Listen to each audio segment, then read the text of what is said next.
ആദ്യമായിട്ടാണ് ഇതുപോലെ ഒരു യാത്രയ്ക്ക് പോകുന്നത്. ഈ ഒരു യാത്ര കഴിഞ്ഞപ്പോൾ ഞങ്ങളുടെ ജീവിതത്തിൽ ഒത്തിരിയേറെ നല്ല സമയം വെറുതെ പാഴാക്കി കളഞ്ഞല്ലോ എന്ന് ചിന്തിച്ച ഒത്തിരിയേറെ ആളുകളുണ്ട്. കാരണം അവരുടെ ആയുഷ്കാലം മുഴുവൻ അവരുടെ മക്കൾക്ക് വേണ്ടിയാണ് ജീവിച്ചത്. ഇന്ന് ആ മക്കൾ ആരും തന്നെ അവരുടെ കൂടെയില്ല.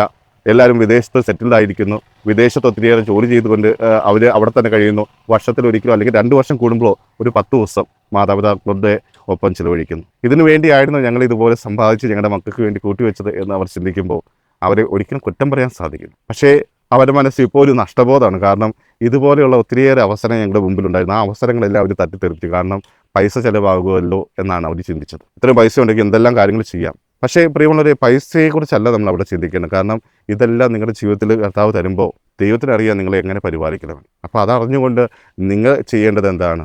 നിങ്ങൾക്ക് ആയുഷ്കാലത്ത് കിട്ടുന്ന സമയം നല്ല രീതിയിൽ ചിലവഴിക്കുക.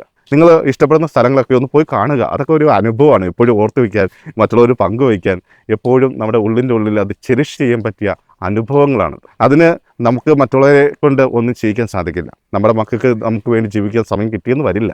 നിങ്ങൾ മക്കൾക്ക് വേണ്ടി കൂട്ടിവെക്കുന്നതൊക്കെ വെറുതെ ആവുന്ന സമയങ്ങളും ഒത്തിരിയേറെ അനുഭവങ്ങൾ നിങ്ങളുടെ ജീവിതത്തിൽ ഉണ്ടാകും. അതുകൊണ്ട് നിങ്ങൾക്ക് പൈസ ഉള്ള സമയത്ത് നിങ്ങൾ ചെയ്യുക. നിങ്ങളുടെ ഇഷ്ടങ്ങൾ നിങ്ങൾ നിറവേറ്റാൻ ശ്രമിക്കുക.